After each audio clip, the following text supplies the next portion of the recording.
We're live right now, Third Phase Moon Display Cousins. Call in, report your UFO sighting, alien UFO encounters to 347-934-0378. We're going to go to area code 424. Welcome to Third Phase, and thanks for calling in. Tell us what's your name and where you're calling from. My name is Antonio Marino. I'm calling from Malibu, California. I've been involved with UFOs. Thank you. I've been involved with UFOs at the highest level of secrecy. I've been following your show here for some time now, and I decided to give you the opportunity to ask me any questions about UFOs at the highest level of secrecy. Absolutely. Can we get started? So, what's your first encounter with, have you witnessed the UFO yourself, and what's your clearance? I have above top secret security clearance, level 38 in crypto. I'm in the need-to-know position. I've been involved with UFOs for the U.S. military for 27 years now. I'm involved with the Top Secret Majority 12 Committee. I don't know if you're familiar with that, but Truman created this in 1952 to oversee the UFO problem that we were having after we encountered our UFO that crashed in Roswell, New Mexico on the Cooper's Ranch in 1947. It was actually the end of June when it actually happened. But anyway, I'm in the need-to-know position. I've been involved with UFOs. I've seen them. I've seen the spacecrafts. Whatever you want to know, feel free to ask me. I'm in a good mood, so if you want to know about them, now's your chance. Ask me any questions. Absolutely. And I'm not the only one that want to ask you big questions right now. We have the opportunity. Appreciate. This is an incredible start to a radio show, and this is going to be shared on YouTube to the world. So I suggest if anybody has any questions to call in, 347-934-0378. Now is your time, yes. Whatever you want to know about UFOs, now is your time to ask me. What about Obama? Does Obama acknowledge that they exist? Has he witnessed them themselves? Does he have any intention to release it to the public? Well, see, the problem is that the public always thinks that the government owes them an explanation or the government is keeping them a secret. It's not the government that's keeping them a secret. It's me. I'm the one that's keeping them a secret. I'm the one who makes the decisions here as the U.S. chairman to Majority 12 Committee. It is my responsibility to find out if the public is ready for it. And obviously, as the years have went by, and me sharing this information, filtering this information out over a long period of time, I've got 85% of the world's population, which is 6.7 billion and something, that 85% of them believe that we're not alone in this universe, or for that matter, on this planet.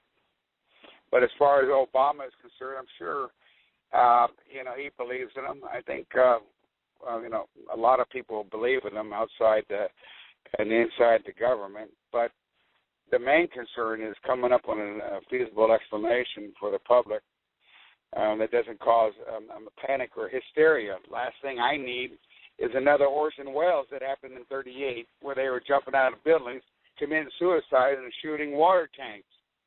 And I think the main problem here is with this phenomenon is that we have uncovered a lot of information on UFOs on this planet that has been recorded all throughout the history of humankind. It was man that suppressed this information from the public, and it was my job to sort it all out and come up with an explanation from a scientific point of view, a religious point of view, a military point of view, a government point of view, and a public point of view without causing mass hysteria. So now you have the opportunity to ask me any kind of questions involving UFOs. But if you expect me... Thank you. Wow, so you're claiming, I got to ask this question, that you've had the power, you still have the power if you want to release the information to the world right now that, well, basically, yes. And at will, when you want to, you could do this, that say, hey, the aliens are here. Proof, here's the proof, and but you're holding it back because you think mankind's not quite ready for it, right? Well, I don't think it's not that, and I do have that power. But the question is if I show you the physical proof, then you got all the questions that go along with it. Who are they? Where are they from? What are they doing here? And what do they know about us? Now, that's when you open up Pandora's box. And if I start to tell you these things, you're not going to like it, and you're not going to believe it. Okay, so because the way things have been recorded throughout history, basically, a lot of this information that man has knowledge of the history of this planet, a lot of it has been kept secret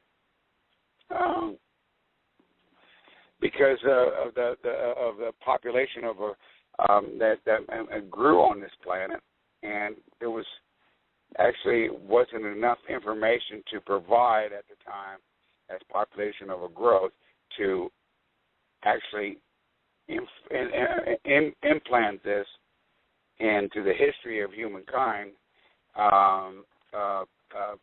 to let the public know or people know that we're not alone and that extraterrestrial does exist, and they have been on this planet for over 10,000 years now. But I've got one specific species that I've been dealing with here that's been wreaking havoc on this planet for over 10,000 years. And my problem is I've got to deal with religion. And I know exactly all about religion. I know how it was created. I know everything about the history of religion and where it came from the four corners of this world. My job was to troubleshoot this problem, get to the bottom of it, come up with an explanation, and ensure this planet that we aren't going to be invaded by any outside unknown origin that might pose a threat to the national security of this country, or, for that matter, the planet in itself. That's why Reagan, when he was president, created the Star Wars program to oversee this problem. And that's when I came into the picture here. Like I said, I don't have any problem with asking if you ask me questions, then I'll tell you. Yes, I'll do right away. Well, I just wanted to remind everybody what you're listening to. A man from Malibu's calling in. Could you tell us again what government program you're working with and you are presently working with? And then I have a question. Okay. I am the U.S. Chairman of the Top Secret Majority 12 Committee. This committee was created in 1952 under the Truman administration. Its original name was Majority 12, but as it got passed through the administration, the name got changed to Majestic, Magic 12, so it's been carried on into this mainstream of information, which is operated by the U.S. military, which the Navy oversees all military operations from all four of our armed forces of America, and this is where its headquarters with the Department of Naval Intelligence. Well, this is, I think, a historic radio show right now, and people are listening. The lines are filling up, and when it gets on third phase of the moon, I think it's going to blow a lot out. People are going to start to realize this is. I want to ask you questions about maybe of the future and how we release this information and do it in a way not to jeopardize planet Earth and national security, religion, people scared about what they're going to hear, because I know I've learned things growing up. Sometimes the truth hurts, but then you have your mind has a way of evolving around that and thinking in a bigger picture. Can you tell me about, presidents you've dealt with, and have you spoken with? Yeah, I don't deal with presidents. I don't deal with presidents of the United States, and I don't deal with our government because they have no involvement with it. They're not constructed to deal with matters like this. These matters are put into individuals, scientists, civilians, and military to resolve. Government is formulated to deal with policies that concern the national of the United States, a nation, and its people. But as far as finding anybody in Congress or anybody in the government sit here and tell you what I'm telling you would be virtually impossible because they're not in charge of this.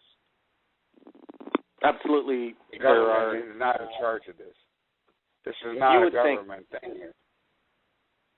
That's what people are saying, that there are people in charge, and the black government that are in control of possession of these UFOs and aliens.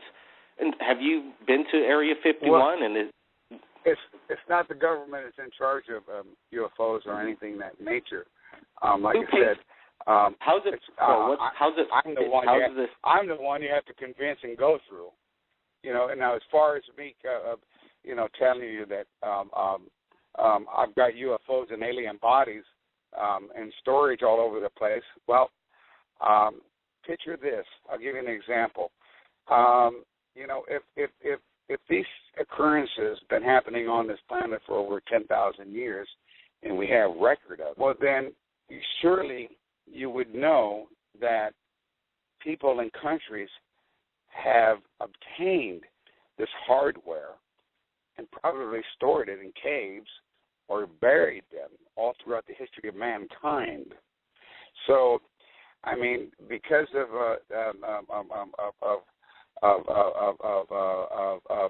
the different kinds of UFOs and different kinds of species visiting this planet,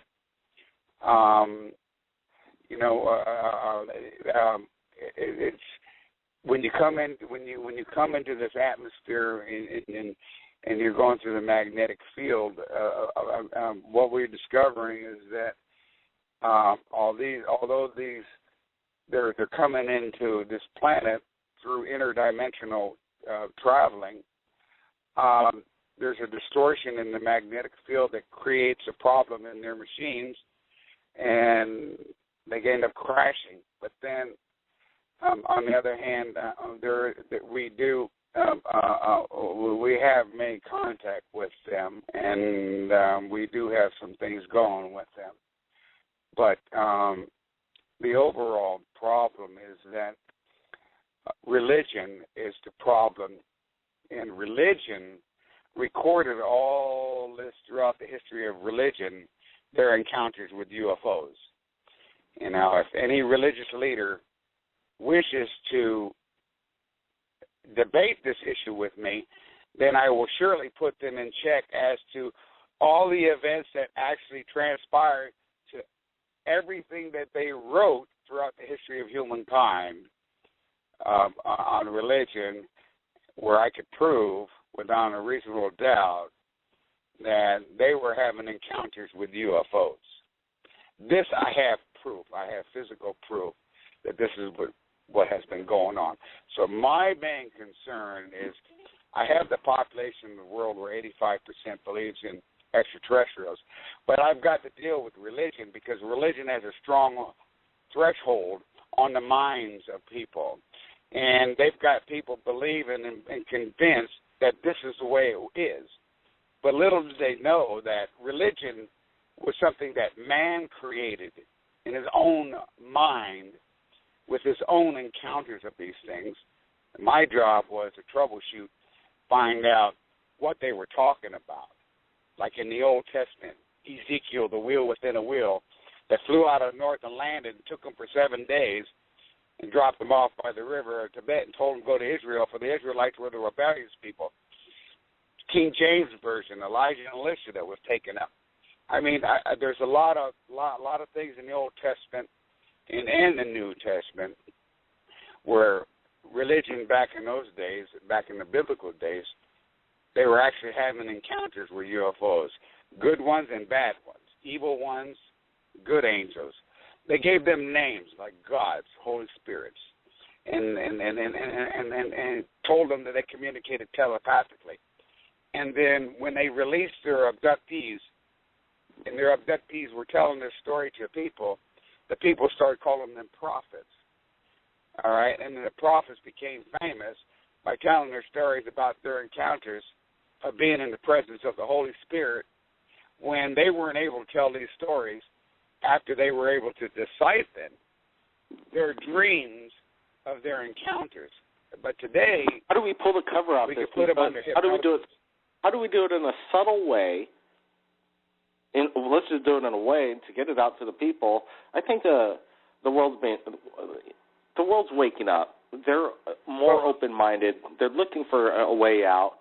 People are getting frustrated about how the governments are going. Is there technology out there?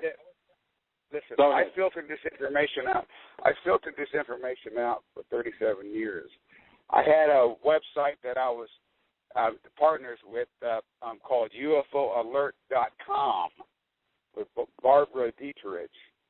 And when she started this in 1995, when it was black and white, in 1996, when it went with a picture on it, I decided that I will share this information with this website. Over a long period of time, I would filter information out to the public, mainstream, in all 5 categories.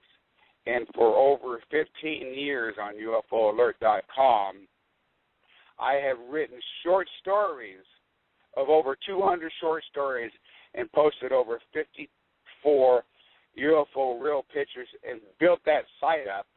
And I had people from all over the world coming to me, telling me about their stories from Mexico, Israel, everywhere, all over, where I didn't have time to answer all these questions. But I did believe everything that was going on because this was the first website that went worldwide and was retrieving UFO information that I had created. And I notified Sci-Fi, and I notified the History Channel, and I notified the Discovery Channel. And a lot of these script writers came over to the website there, and they ran with these short stories I created, and they came up with X-Files, and everything you see in Hollywood on TV and everything that you got going is something that I kept and initiated for over 37 years, around 37 years now. So on all these things that you see where people are believing and things like that, you have to understand somebody kept that alive and initiated that and filtered that information out to you, or else you wouldn't be seeing it on TV. You wouldn't be seeing, I'm in charge with UFOs and paranormal activities. 2 different situations that are relatively linked to each other, along with other things that go on this planet here. So, and I can appreciate all the researchers and all the authors on the subject who have shared bits and pieces of UFOs throughout the years of their involvement. I'm very appreciative for their concern on this matter, but even they don't have the full puzzle like I have. Even they can't even tell you anything like this that I can tell you what I'm telling you now. So, I mean, I think I've given you enough information to work with. So if there's any questions, feel free to ask me. Absolutely. We have a lot of questions, and I want to get the public to start asking questions of you. We have callers calling up and people listening right now, but let's go to area code 702. Welcome to the show. Do you have a question for the gentleman that just called in claiming to have, this smoking gun evidence? It's up to him if he wants to release it and shake up the world. Yes, I have a specific question. Hi, my name's John. NASA, actually, I just researched that NASA terminated the extraterrestrial exposure law. Now, was that put in place by Ronald Reagan specifically through NASA as an order? Say that again. Okay. Okay, NASA had put in place where the extraterrestrial exposure law, where no one should ever come in contact with an extraterrestrial nor their vehicles at any time. And those persons would be put in solitary confinement indefinitely. I mean, you probably know more about this than I do, but it was actually terminated, as I know, through NASA in 1991. Now, was that put in by Ronald Reagan? Well, you're asking a question that is it really relevant to UFOs as to why certain things were put into place for certain specific reasons. You have to understand that not everybody has all the answers to questions so long asked by philosophers, but when decisions are made and people do things without thinking or trying to understand something, things are done, and I can't stop what other people have done in the past. But what I can do is correct it in the present and in the future so it don't happen again. But Ronald Reagan was a acquaintance of mine, and we discussed this, and the Star Wars program was created specifically to keep an eye on this situation because obviously,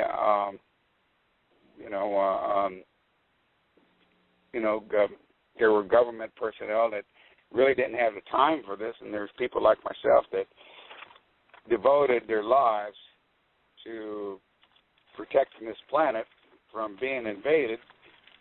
And I don't know. I mean, I think maybe I need to answer your question. Maybe you need to rephrase it a little bit different. Well, I think basically it's just, there was a law that NASA passed. There's a law out there. It's out there on the Internet. We've seen it. It's interesting. The government says there's no extraterrestrials that have visited Earth, but hey, it's against the law to be get in contact with one. That's for dang sure. And that's did you put that in place? Well, no. NASA, has constantly anomalies of extraterrestrial going on in space. Every time they go up into space, there's always something going on. Abductions, encounters with UFOs, you can't help that because we don't have control of that. We don't have control of them. We have a major problem going on here. I could tell you things that you're not going to like, and you're probably going to wonder why. Let's hear it. I'm ready. I want to hear and what do we got to be prepared for. And I could say to the public, listen, what do you want me to do? Give them 10,000 human beings and kick them off this planet? Would that solve the problem? No, that wouldn't solve the problem because the problem is that this planet has been visited by extraterrestrial for over 10,000 years, and it's not going to stop. Let me ask you this. Soon. What would they do with the humans once they take them off the planet? Well, here's the thing. We have different species. Some are hostile, some aren't. Some are friendly, some aren't. Some come here for exploration. I could guarantee there'd be more than 10,000 people right now that would sign up to get on board an alien craft. And if they're, good guys, if they're the good guys, you're saying they're good guys, bad guys. Well, hey, let's get 10,000 people going with the good guys. Well, get things started. I think religion and all this, the religious people would, still believe in God, but hey, there's aliens here as well. They'd get over it. Right now, they wouldn't have a problem with it. I'm pretty sure about that. Release the files. Release what you know. Well, you see, I mean, all right. Do you believe that we're not alone in this universe? You're asking Blake Cousins if I believe if we're not alone in the universe? Yes. Of course I believe. And the public. If the public believes that we're not alone in this universe, so then it would be a neighborhood of life forms evolving, some in their primitive stages of development, some aren't. Some far more advanced, some not. Some hostile, some not. All right? So you have to look at this whole picture on that scale and look at your planet Earth, and look at your evolutionary process and development and where you stand in this cosmic universe on this planet and with your technology, and ask yourself, have you evolved beyond your petty squabbles and nitpicking and lies, deception, and deceit, and all these things that are being coerced into your mind, which is which is not humans doing, but we can get in that later. But right now, let's. We're halfway through the show. We're just almost getting started. But while the time's going by fast, I want to let everybody know that they could call in, ask this gentleman the big questions. He knows everything about UFOs. We got time to. Have you ever spoken to anybody like this before on the radio or live to a media outlet? Well, years ago I had Art Bell wanted me to get on this show, and I was too big for him. I'm more that person. I want to see what the public's thinking. I want to see what authors think. I want to see what scientists. Absolutely, stand by. We're going to get public to ask you the questions. The number to call in is 347-934-0378. Just again, state your rank, what your involvement, your name, and then we're going to get to questions. Again, just state that. I am the U.S. Chairman of the Top Secret Majority 12 Committee. My name is Tony Marino. You can find me on. I did. Yes. Okay, let's get to questions, Tony. I know everybody's got some big ones for you. So let's go to we got area code 770. Welcome to Third Phase Moon. You're live. You want to ask Tony a question? Yes. My name is Kiani. I have a question. Hey, Kiani. Okay. Today on TV, I saw a documentary about the Nazis actually creating UFOs. Now, is this true? Well, I'll tell you a story behind that. In 1938, on the edge of Germany, I can't remember if it was Spitsbergen or somewhere, I don't know in that name, but there were some military officers, police officers standing around, and a UFO had come. It looked like it was headed to crash, and they retrieved it.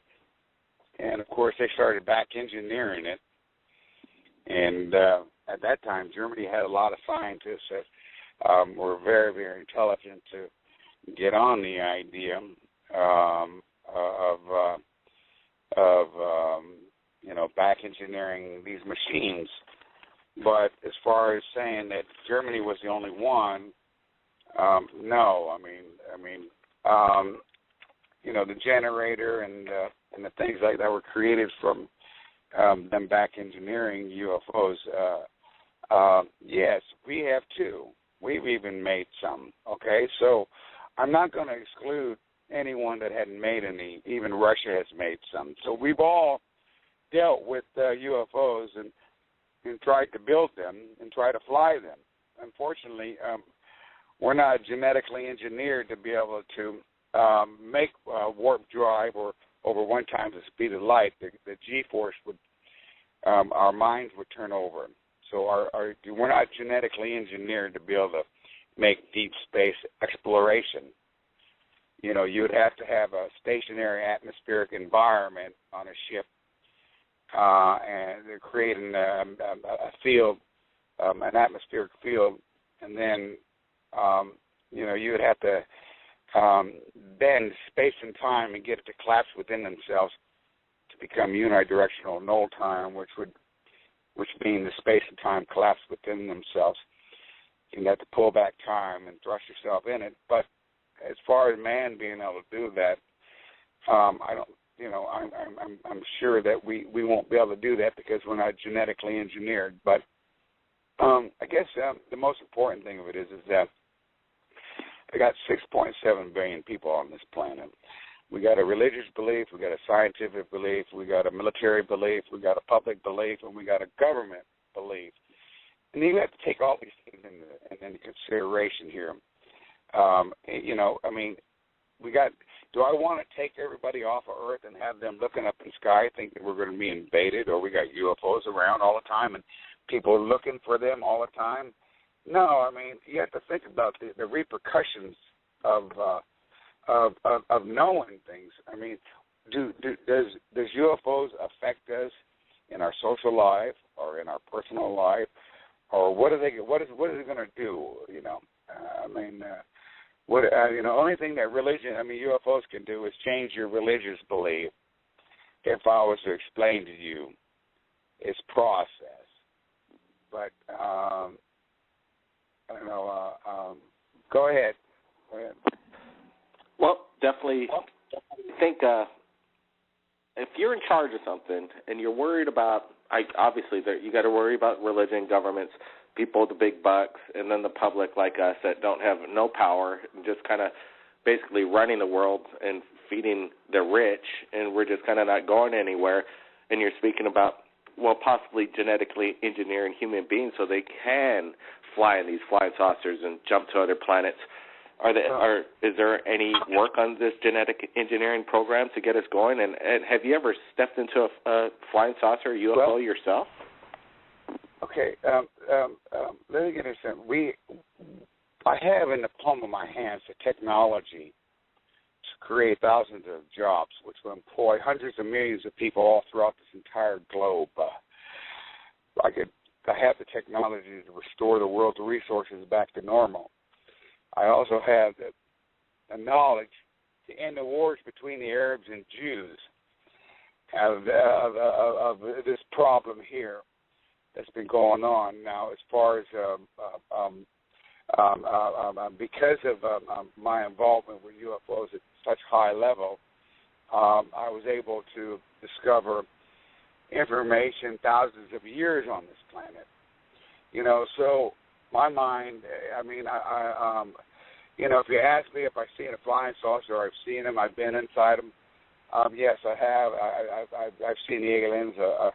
I've got film footage from all over the world. I've got anything and everything, out there, except showing the public physical proof. And I'm not ready for that because you're going to come to me with a lot of questions. You're going to come to me with who are they, where are they from, what do they know about us, and do they pose a threat to me, to this planet? And those are the questions that I'm going to have to ask you. And if I tell you these things, and if I tell you, what do they know about us and how long they've been here, you're not going to like it because I'm going to tell you things that are true, that's been suppressed from you throughout the history of humankind. You see, so I could, I would end up changing religion. Let's start out with something that, the people in the world are not going to get shocked. Do you have something that you could tell us? And then we could go back and everybody around the world could look up the fact that whatever you're saying and hey, wow, Tony, whatever Tony just said is absolutely correct. We didn't know about it, but we know it now. Do you want to know the truth behind the Roswell incident? Let's hear it. Okay. When I got the film footage, 16 millimeter tapes, and I see what happened on the Cooper Ranch. Huh? You still have 16 millimeter tapes? Cooper Ranch where Mac Brazel was breeding. Mac Brazel was leasing some farmland northeast of Roswell, about 60 miles. And in June, there was a thunderstorm. Of course, in that area, the storm lasts for about a week or two out there in the plains. But we figured that the UFO did crash maybe the last week of June. It wasn't discovered by Mac Brazel until July 2nd, where it was broken off in pieces, and there were 7 bodies. But after being out there for a week and a half, 2 weeks out in the desert, the coyotes were eating on the carcasses of the majority of the bodies there, and we did find 2 of them intact. One was still in the sea, and one of them was still alive, trying to get away over the hill there. And the soldier had. Let me ask you detail, Tony. So you're seeing you found 2 alien bodies intact. And the other ones were the insects eating them? You say the coyotes were gnawing on the alien bodies? Yeah, they were eating on the bodies. A lot of them were decomposed. And what happened to those animals? I just want to ask. Did those animals die afterwards of eating alien flesh? Any idea? No follow-up? No, because when we did autopsies on these bodies, and we discovered a lot of things. I mean, we didn't find that any wild animal would be any harm to eating them. But this was the case because if the animals didn't feel like they were edible, they wouldn't have eaten on them. You understand what I'm saying? Absolutely. An animal's not going to stick his mouth. An animal's not going to bite into meat if it's bad or no good. I wouldn't think, But that's what had happened. Stand by, Tony. We might extend this show a little bit so we could get some callers in, because it's lining up and people want to ask Tony some questions. So let's go to area code 801. Welcome to Third Phase. Tell us where you're calling from, what's your name, and your question for Tony. Yeah, hi. Can you hear me? Yes. Loud and clear. Go ahead. Welcome to the show. Hi, it's Kelly. I'm calling from Utah. And the only question I had for Tony would be the information that was put out, throughout time was the Zechariah extension saying that they came. Their ancient Sumerian writings saying that they're the Anunnaki and that they've been here for, thousands of years, and they are the ones that actually changed our DNA. Can you say that some of that is true? Anunnakis, yes. I tell you, if you want me to get in, if you want me to tell you where the involvement of the Anunnakis came from, I have to take you back in time, back to the Egyptians, and tell you this story here. But let's go back in time right now, Tony. You're asking me questions that would take a lot of time to explain how things came to be. But did the Anunnaki create man in their likeness and genetically engineer? The Anunnakis, they were part of the Egyptians, and before the landmass had split, it was one landmass. Okay, before it split and created, and there was only one ocean. What man failed to realize, that there was one landmass, but man also carried with the Egyptians didn't calculate their existence and how long they've been here. When what we discovered was that it was the Egyptians that came here that was been on this planet for over 10,000 years. And they were the Repticulons from Zeta Rectaculi, binary star system. And those are the ones that interrupted our evolutionary process by splicing through cells and creating their own gender-looking being. When they came here, they disrupted Darwin's theory, Cro-Magnon time period, and there was a missing link in Darwin's theory from Cro-Magnon to human. That process cannot be developed through a natural evolutionary process of just natural breeding. In order for humans to change their evolutionary appearance, you would have to splice through cells to change that, and that's something that man does not know how to do, splice through cells. But that makes sense. It was discovered that the Egyptians had came here, and there were four of them. There were 3 males and 1 female, and they were interbreeding with themselves, but they couldn't continue. But they had gotten stranded here, and they disrupted, or they started breeding with Cro-Magnon, and they created all these things. But there was a conflict with them, and they split. They split up, and one of the guys went to South America, that side, and they named them the Anunnakis, which were actually linked to the Repticulons, which is a species that's been residing on this planet for over 10,000 years.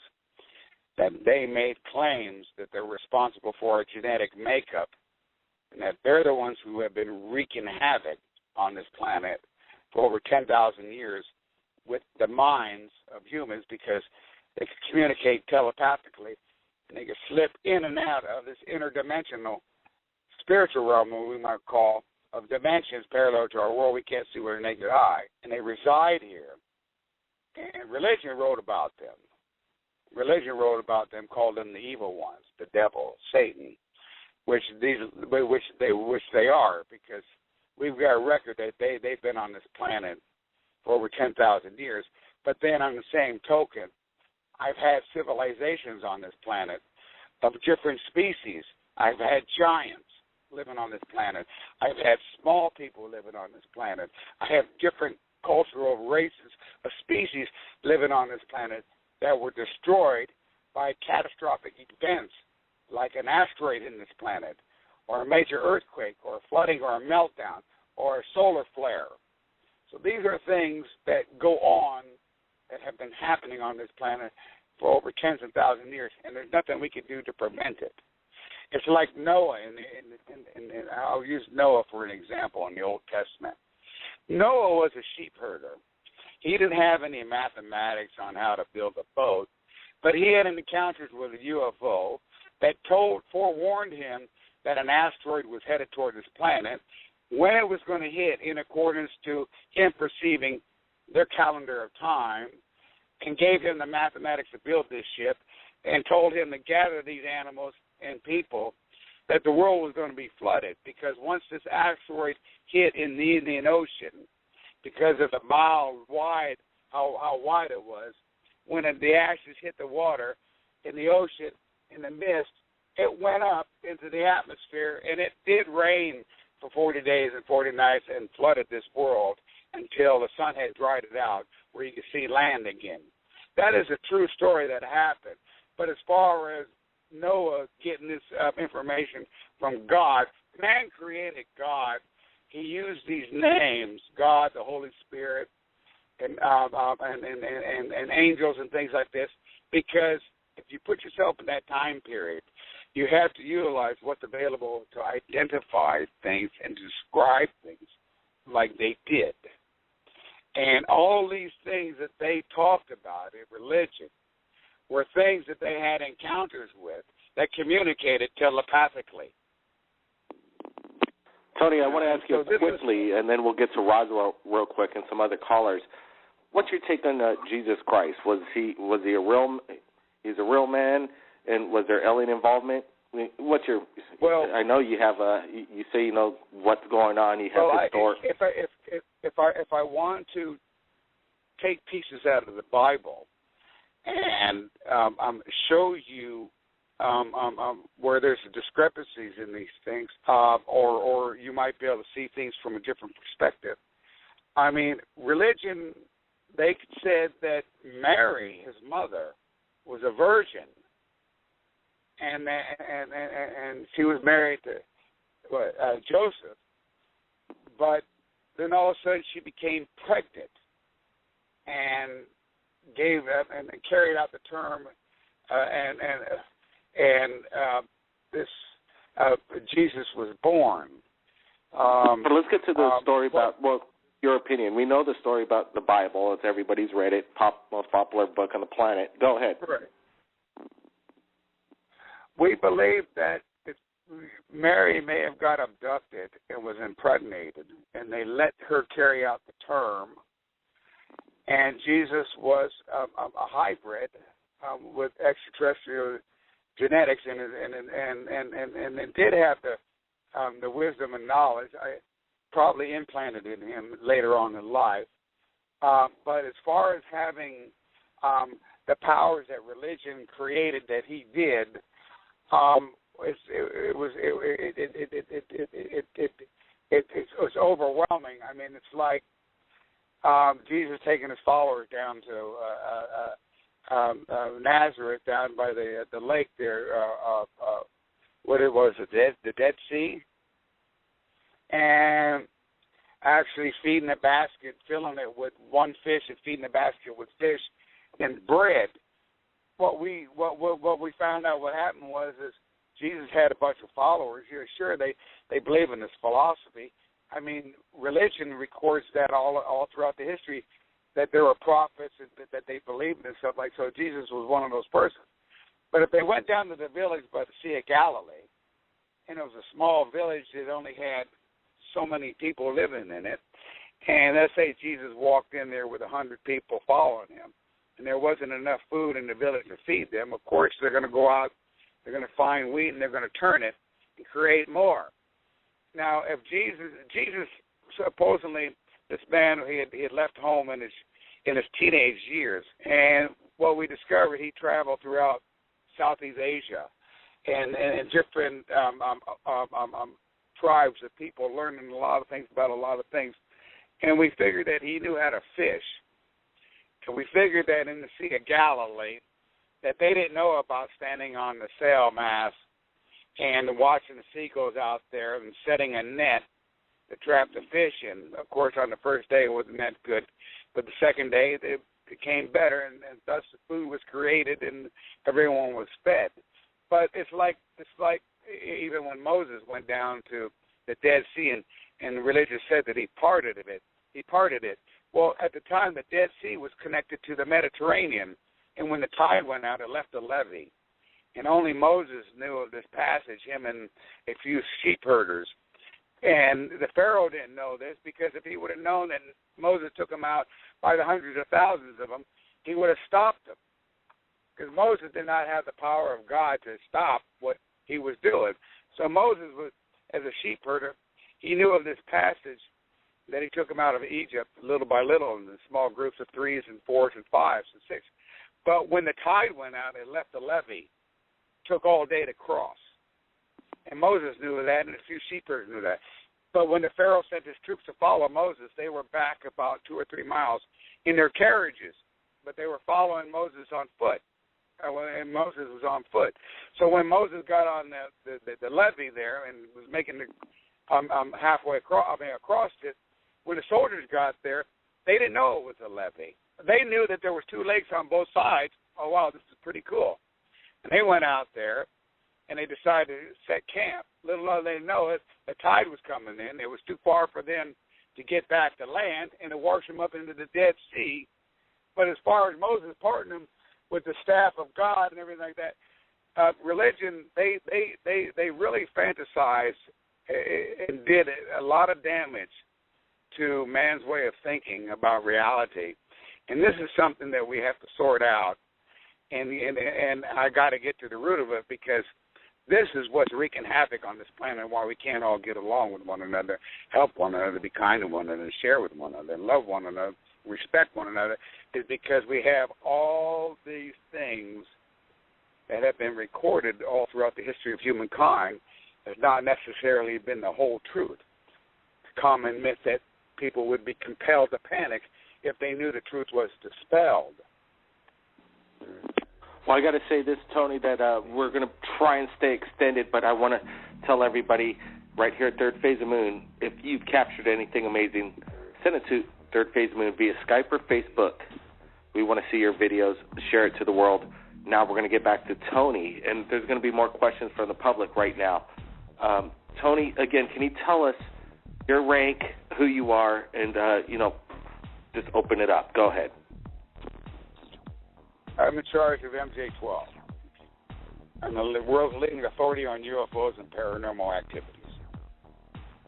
I've been involved with UFOs for 37 years now, since I was 12 years old. I've been in the military all my life. My family, generation, retired.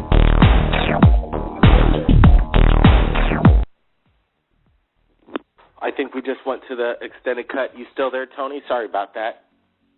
It's all right. Yes, my whole generation, we're all retired military. Tony, do you think it'd be possible if a third phase of the moon, team down there in California come to your place, could share some evidence? No, because I tell you that's not going to do no good. I think what's going to do good if we continue to what we're doing now.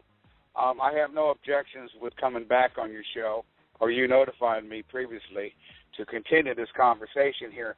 I think this is where we're at here. This is one of the situations that has to be explained verbally. You got to ask me all these questions.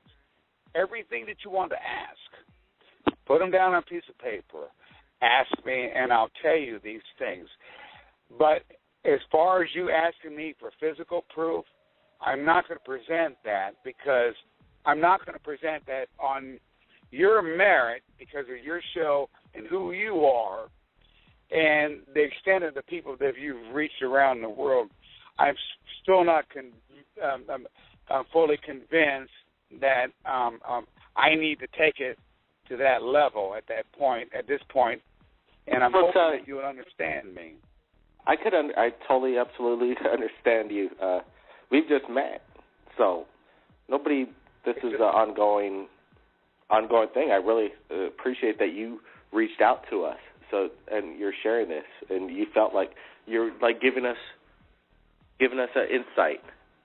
We want to have you back, and I think we can move forward. We think, where I'm thinking is once you put it, I don't know, you got a lot of, you have the insight. You're saying there's a lot of scary things we got to worry about, and getting out the information, is it going to do us any good? Why do you want to panic the people if it's not going to help out? Is that your? Well, you got to. Yeah, like I said, I mean, it's okay to believe that we're not alone in the universe. And it's okay to dream about going there or even meeting them. You know what I mean? It is a neighbor of life forms that exist in this cosmos universe. Like I said, some are in their primitive stages of development, some aren't. Some are hostile, some aren't. So, I mean, you have to look at planet Earth. It has to put up its defense system. You understand? I mean, let's say decisions were made back in the 40s and 50s prematurely. Let's say... Tony, we're not sure if the radio show's still going on, but we have some callers that are online, and I just put everybody on a hot mic. So if anybody has any questions for Tony, you got them right now. I'm not sure if it's being recorded, but, hey, lines are open. Anybody, go for it. Hello? Lines open. Hello? Yes. My name's John, and I'm here from Las Vegas. I do have a question. Can there be a process of maybe an archaeological find that could allow all of humanity to understand this process of disclosure? Well, and the way I figured that would be the right thing to do would be able to get to the root of it and where it all came from and what created it, and actually go down to the bottom of Pandora's box and work your way up with the truth of this matter, because we're talking about something that's been a part of this planet for over 10,000 years. And we have to put this into perspective as to where we came from and how this is affecting us in this time period of our evolutionary process, and come to realize that our minds are opening up to broader ideas and perspectives and viewpoints where we're able to understand these things and not really be panicked by it. And like I said, I've got 85% of the world's population believes in it, but and which is great. I mean, I like that that idea, but then like I said, I don't want people. I don't want people panicking. I don't want people thinking that our armed forces of our countries can't defend ourselves from being invaded. I mean, we gave you Armageddon. We gave you Close Encounters of the First, Second, Third. We gave you all these things to believe in, the possibilities. We gave you Star Trek, Warp Drive, Gene Roddenberry. We gave you all these things to enlighten yourself, to believe in these things. But if this is reality, if you can see that that's reality, then you would probably understand that telling the masses, the people, these things would be premature when we'd have to go back in time and rewrite history and rewrite religion. I mean,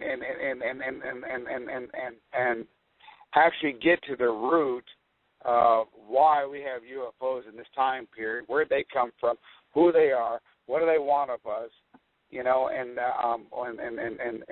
do they pose a threat to this world or countries or people?